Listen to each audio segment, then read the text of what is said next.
नमस्कार साथियों, आज हम पर्यावरण विज्ञान के 50 मोस्ट इम्पोर्टेंट MCQ लेके आए हैं जो आगामी टेट परीक्षा के लिए बहुत उपयोगी सिद्ध होंगे। पहला क्वेश्चन है, निम्नलिखित कथनों पर विचार कीजिए।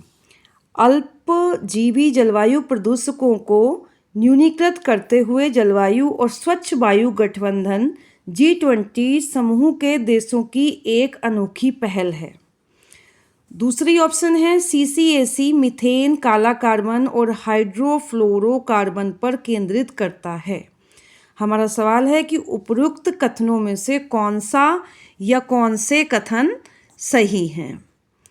तो इसके ऑप्शन देखिए, केवल एक, केवल दो, एक और दो दोनों, ना तो एक ना तो दो। तो हमने जो ऊपर के दोनों कथन ये पढ़े हैं अभी तो इसमें हमारा जो पहला कथन है कि ये इसका संबंध G20 समूह के देशों से है, तो ये बिल्कुल गलत चीज़ है। G20 से इसका कोई मतलब नहीं है। ये सरकारी, गैर सरकारी और बहुत सारे वैज्ञानिक संसाधनों की एक पहल है जो 70 से ज़्यादा देशों का एक पहल है। और जो दूसरा इसका ऑप्शन है CCAC मीथेन, काला कार्बन और हाइड्रोक्लोरोकार्बन पर केंद्रित करता है, ये बिल्कुल सही है। तो हमारा इसका आंसर बैठा केवल 2, यानी कि ऑप्शन बी, और भारत इसका सदस्य है, ये याद रखिएगा। अब हम अगले क्वेश्चन पे चलते हैं। जल संरक्षण के लिए दिए गए कथनों में से कौन सा कथन असत्य है? जल एक गैर नवीकरणीय स्रोत है। वनावरण के क्षेत्रों में वृद्धि से भूमिगत जल स्तर में वृद्धि होती है। जल संरक्षण के लिए स्थलीय जल प्रवाह को रोकना। और चौथा ऑप्शन है फव्वारा सिंचाई वाष्पीकरण को रोकती है। तो देखिए, पढ़ने से में स्पष्ट इस तरह के जो क्वेश्चन होंगे उनमें आपको बहुत ध्यान देना है। इन क्वेश्चन में गलती होने के बहुत चांस होते हैं। क्वेश्चन में दिया है कौन सा कथन असत्य है, यानी कि जो सही हैं उन्हें हमें नहीं लगाना है। हम यहाँ देख रहे हैं सबसे पहला ही ऑप्शन है, जल एक गैर नवीकरणीय स्रोत है। तो ये गलत बात है, क्योंकि जल जो है हमारा एक नवीकरणीय स्रोत है। गैर नवीकरणीय स्रोत कौन से थे? जो पुराने टाइम के थे, जैसे पेट्रोल, ईंधन वगैरह थे। तो ये जल हमारा क्या है? गैर नवीकरणीय स्रोत है। ये बात बिल्कुल गलत है, ये नवीकरणीय स्रोत है, इसलिए हमारा पहला ऑप्शन हो जाता है एकदम सही। और बाकी जो तीनों ऑप्शन लास्ट के दे रखे हैं वो सत्य बात हैं। तो अब हम चलते हैं अपने नेक्स्ट क्वेश्चन पे। क्वेश्चन नंबर 3, निम्नलिखित में से कौन सी गैस रक्त में उपस्थित हीमोग्लोबिन से आसानी से संयोग करती है? तो मोस्ट इंपॉर्टेंट क्वेश्चन है, ये कई बार आया हुआ है। इसके ऑप्शन है मीथेन, नाइट्रोजन, कार्बन मोनोऑक्साइड और सल्फर डाइऑक्साइड। तो ये याद रखिएगा, इसका जो आंसर है वो है कार्बन मोनोऑक्साइड। बहुत इंपॉर्टेंट क्वेश्चन है। कार्बन मोनोऑक्साइड गैस रक्त में उपस्थित हीमोग्लोबिन से बहुत जल्दी, बहुत त्वरित गति से क्रिया करती है और ये मृत्यु का कारण भी बन जाती है।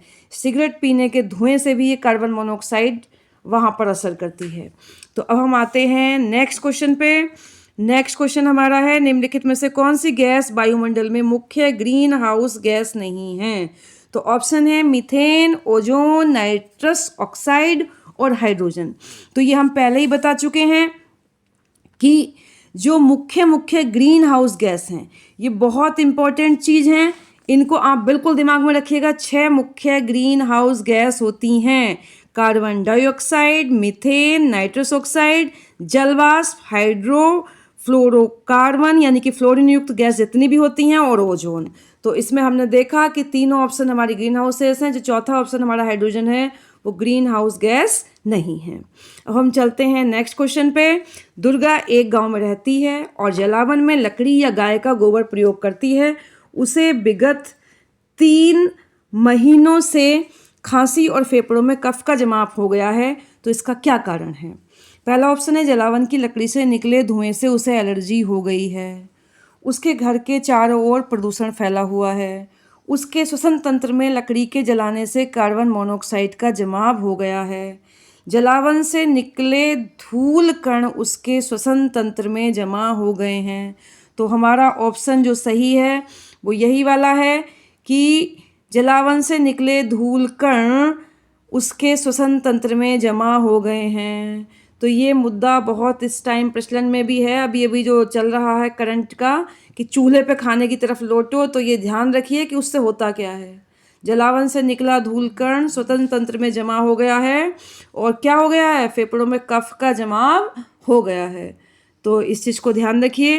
अब हम नेक्स्ट क्वेश्चन पे आते हैं। भोपाल गैस त्रासदी से संबंधित यौगिक का नाम था।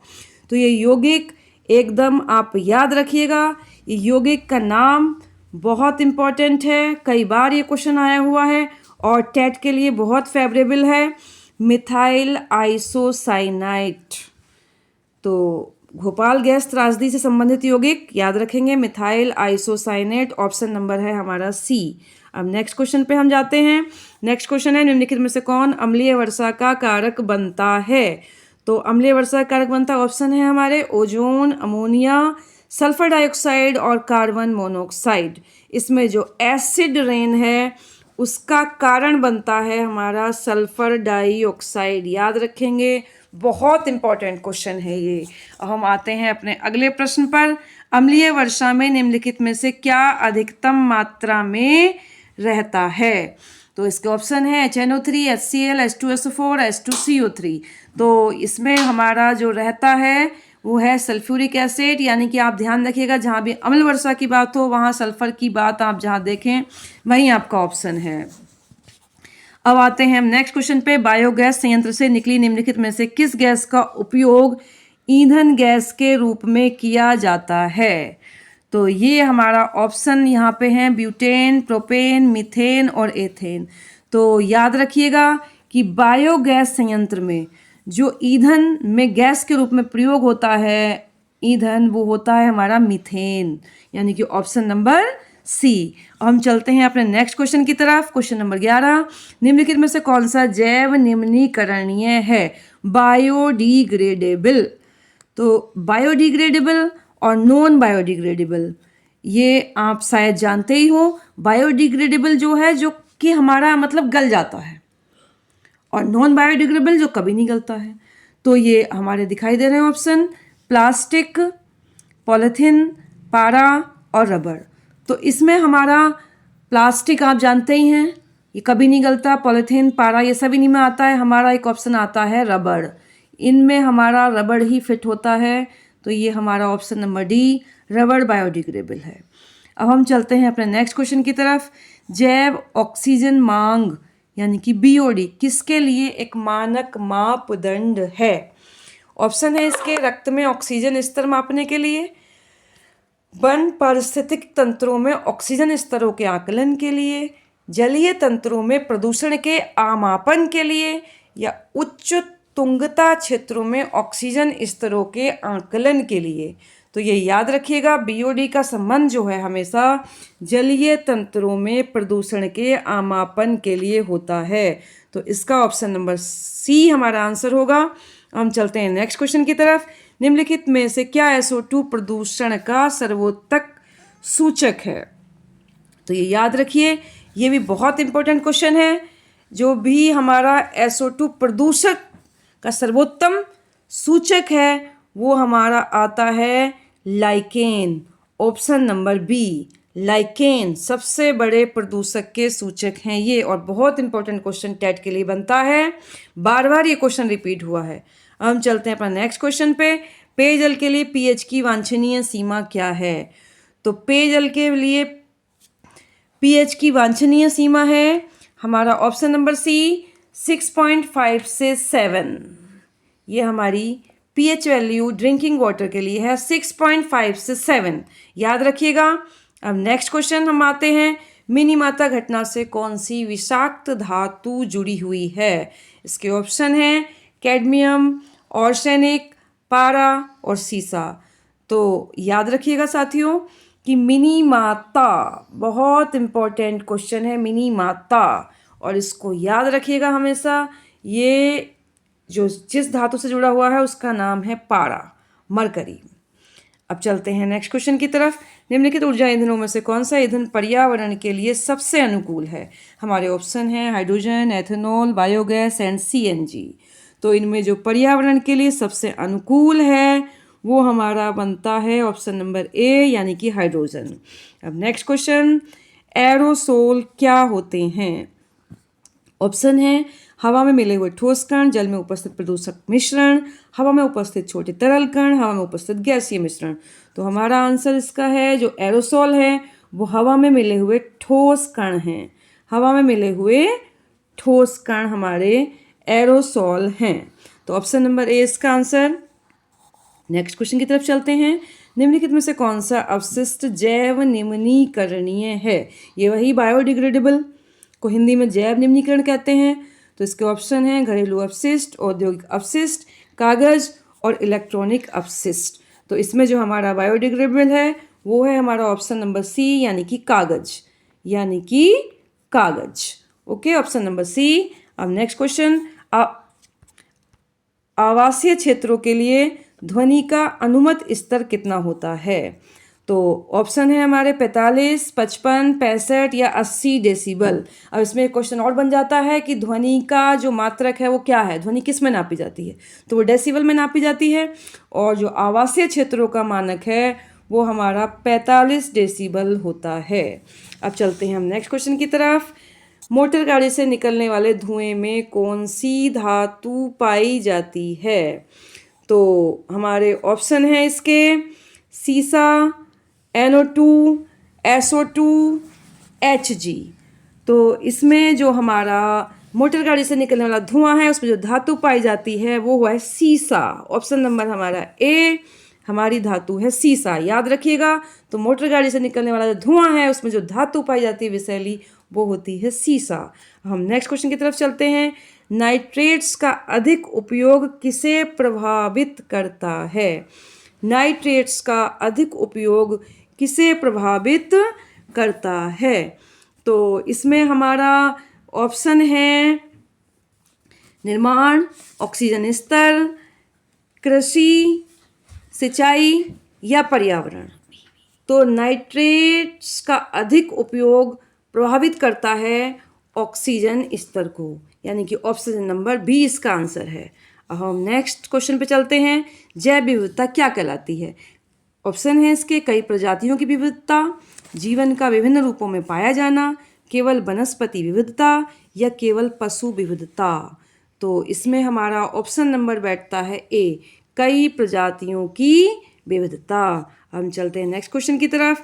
DDT के कारण पक्षियों की संख्या कम क्यों होती है? इसके ऑप्शन हैं भोजन की कमी, अंडों के खोल पतले हो जाते हैं, अंडे बनना बंद हो जाते हैं या प्रजनन रुक जाता है।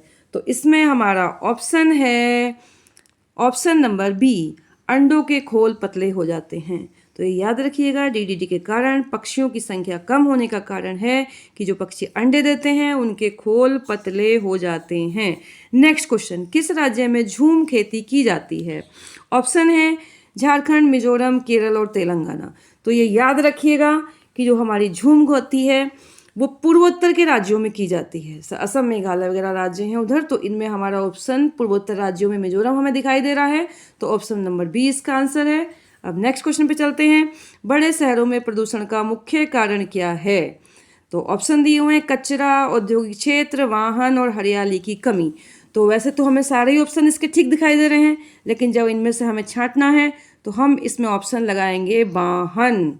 तो वाहन मुख्य कारण बन जाएंगे प्रदूषण का। अब आया नेक्स्ट क्वेश्चन, पीने के पानी में आर्सेनिक की सुरक्षित मात्रा क्या है? तो ये फैक्चुअल क्वेश्चन है और ये आपको याद ही रखना है कि पीने के पानी में आर्सेनिक की सुरक्षित मात्रा है 0.05 मिलीग्राम प्रति लीटर।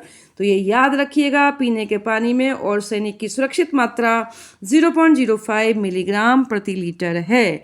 ये क्वेश्चन फैक्चुअल है, ये याद ही रखना है और इम्पोर्टेंट क्वेश्चन है।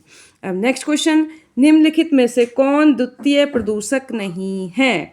तो हमारे ऑप्शन है O3, ozone, pan, SO2 and NO2। तो ये याद रखिएगा, हमने द्वितीय प्रदूषक पहली वीडियो में हम बता चुके थे।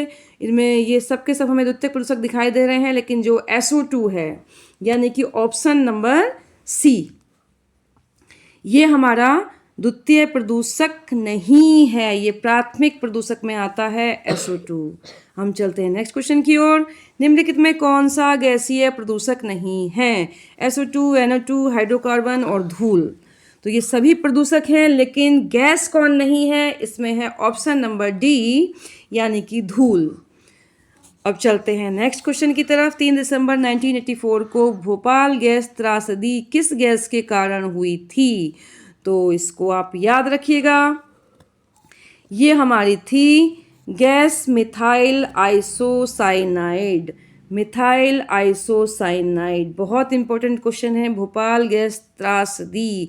इसमें क्वेश्चन कभी कभी ये भी बन जाता है कि घटना कब हुई थी, तो ये घटना हमारी दिसंबर 1984 की है और इसमें मिथाइल आइसोसाइनाइड गैस का रिसाव हुआ था। बहुत त्रासदी की घटना हुई थी जो भोपाल गैस त्रासदी से जानी जाती है। अब चलते हैं नेक्स्ट क्वेश्चन की तरफ। अम्ल वर्षा किस कारण होती है? तो मैं पहले भी बता चुकी हूँ, जहाँ भी अम्ल वर्षा की बात आए तो हम किसको ढूंढेंगे? SO2।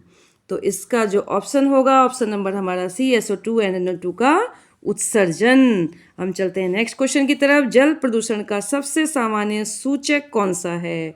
तो याद रखिएगा, जल प्रदूषण का जो सबसे सामान्य सूचक है वो हमारा यहाँ पर है ई कोलाई। क्या है? E coli.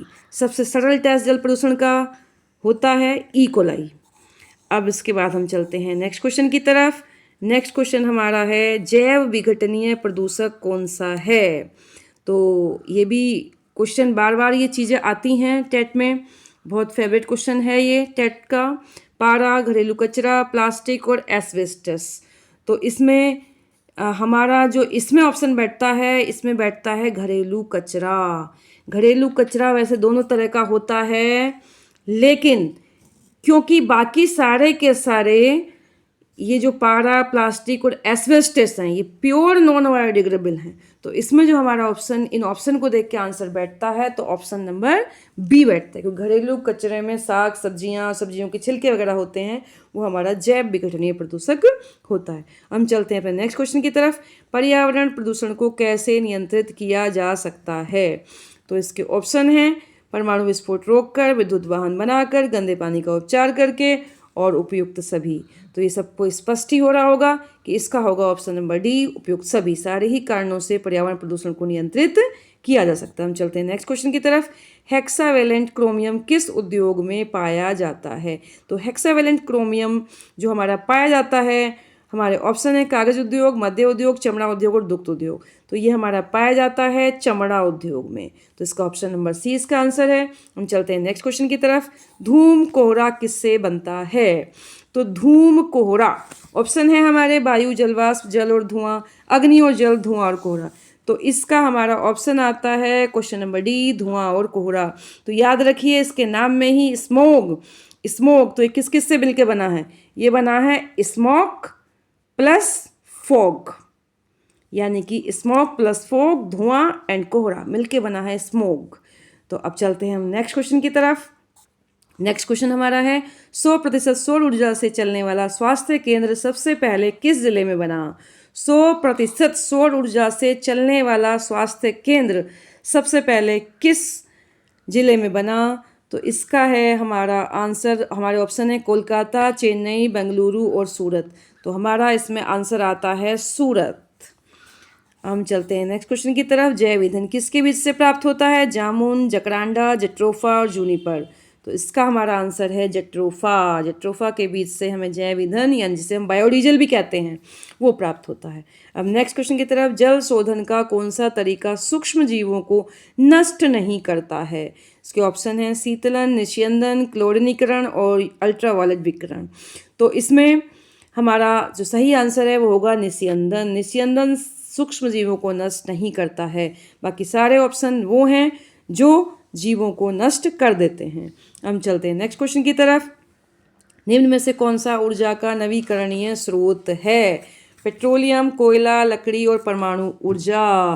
तो स्पष्ट है कि पेट्रोलियम, कोयला और लकड़ी सब पुराने वाले हैं ये, तो नवीकरणीय हमारा जो ऊर्जा स्रोत बचता है इसमें होता है हमारा परमाणु ऊर्जा। अब चलते हैं नेक्स्ट क्वेश्चन की तरफ। SACEP का पूरा नाम क्या है? तो देखिए ऑप्शन है दक्षिण एशिया प्रतिस्पर्धी पर्यावरण कार्यक्रम, दक्षिण एशिया सहकारी पर्यावरण कार्यक्रम, दक्षिण एशिया नियंत्रण पर्यावरण कार्यक्रम, दक्षिण एशिया संयुक्त पर्यावरण कार्यक्रम। तो इसमें जो हमारा सही आंसर है वो है दक्षिण एशिया सहकारी पर्यावरण कार्यक्रम, यानी कि ऑप्शन नंबर बी। इसको याद रखिए, SACEP का पूरा नाम दक्षिण एशिया सहकारी पर्यावरण कार्यक्रम। अब चलते हैं नेक्स्ट क्वेश्चन की तरफ। क्वेश्चन नंबर 41, अम्ल वर्षा किस गैस के कारण होती है? तो बता चुकी हूँ, जहाँ भी अम्ल वर्षा की बात आए वहाँ में क्या ढूंढना है, सल्फर का कनेक्शन ढूंढना है अम्ल वर्षा के साथ। तो यहाँ option number D NO2 and SO2 ये हमारा आंसर बैठेगा। हम चलते हैं नेक्स्ट क्वेश्चन की तरफ। भारत में ध्वनि प्रदूषण की स्वीकार्य सीमा क्या है? तो ध्वनि प्रदूषण की स्वीकार्य सीमा हमारे यहाँ क्या है? ऑप्शन है 10 से 15 डेसिबल, 16 से 35, 40 से 45 और 70 से 100 डेसिबल। तो इसमें हमारा आंसर बैठता है 40 से 45 डेसिबल। तो ध्यान रखिएगा इसको, 40 से 45 डेसिबल ध्वनि प्रदूषण की स्वीकार्य सीमा है। हम चलते हैं नेक्स्ट क्वेश्चन की तरफ। ध्वनि की तीव्रता किस में नापी जाती है? तो ये अभी क्वेश्चन आ चुका है, किस में नापी जाती है? डेसिबल में। अब आते हैं नेक्स्ट क्वेश्चन पे। कंप्यूटर का आविष्कार किसने किया? ऑप्शन है हमारे चार्ल्स बेबेज, एबेकस, पास्कल और लाइबनिट्ज। तो इसका हमारा आंसर है चार्ल्स बेबेज। अब चलते हैं नेक्स्ट क्वेश्चन की तरफ। हरे पौधों में प्रकाश संश्लेषण कहाँ होता है? माइटोकॉन्ड्रिया, कोशिका द्रव्य, क्लोरोप्लास्ट या नाभिक? तो याद रखेंगे प्रकाश संश्लेषण होता है माइटोकॉन्ड्रिया। अब चलते हैं नेक्स्ट क्वेश्चन की तरफ। वायु प्रदूषण का मुख्य कारण क्या है? वर्षा, ज्वालामुखी, औद्योगिक गैसें, वाहन? तो ये ज्वालामुखी, औद्योगिक गैसें और वाहन सब कारण हैं, लेकिन क्योंकि इन्हीं में से हमें छांटना है आंसर, तो हमारा आंसर बनता है वाहन, ऑप्शन नंबर डी। अब चलते हैं नेक्स्ट क्वेश्चन की तरफ। अम्ल वर्षा का कारण कौन सी गैस है? तो ये वही हमें याद रखना है बार बार कि जहाँ भी अम्ल वर्षा आए हमें ढूंढना है सल्फर को। तो option number D sulphur dioxide gas. अब नेक्स्ट क्वेश्चन, निम्नलिखित में से कौन सा प्रदूषक है? तो ऑप्शन है हमारे जल, वायु, मिट्टी और प्लास्टिक। तो लगभग स्पष्ट है इसका आंसर। जल, वायु, मिट्टी में से कोई प्रदूषक नहीं है, हमारा प्रदूषक है प्लास्टिक, ऑप्शन नंबर डी। अब चलते हैं नेक्स्ट क्वेश्चन की तरफ। पर्यावरण संरक्षण का उद्देश्य क्या है? प्रकृति की रक्षा, विकास, संसाधनों का उपयोग या सभी? तो इसमें हमारा ऑप्शन बैठता है ऑप्शन नंबर डी, ये सभी इसके उद्देश्य हैं। नेक्स्ट क्वेश्चन, पेयजल में कौन सी अशुद्धि नहीं होनी चाहिए? कार्बनिक, रोगजनक, खनिज या गैस? तो अशुद्धि कौन सी नहीं होनी चाहिए? जिससे रोग ना हो, यानी कि रोगजनक अशुद्धि नहीं होनी चाहिए, ऑप्शन नंबर बी हमारा आंसर है। हम चलते हैं नेक्स्ट एंड लास्ट क्वेश्चन पे अपने। ऊर्जा का मुख्य स्रोत क्या है? हमारे ऑप्शन है जल, कोयला, वायु और सूर्य। तो सबसे हमें ऊर्जा मिलती है, लेकिन बात हुई है मुख्य स्रोत की, तो मुख्य स्रोत जो पृथ्वी पे हमारा ऊर्जा का है वो है सूर्य। तो ये आज का हमारा सीरीज ख़त्म होती है। सभी को नमस्कार, और अगर आपको ये पसंद आ रही है तो हमारी वीडियो को लाइक, शेयर और कमेंट जरूर करें, और हमारे चैनल को सब्सक्राइब करें, और हमें राय दें कि हम इस तरह की वीडियो बनाते रहें या कुछ और इसमें हम इम्प्लीमेंट करें, ज़रूर बताइएगा। नमस्कार, धन्यवाद।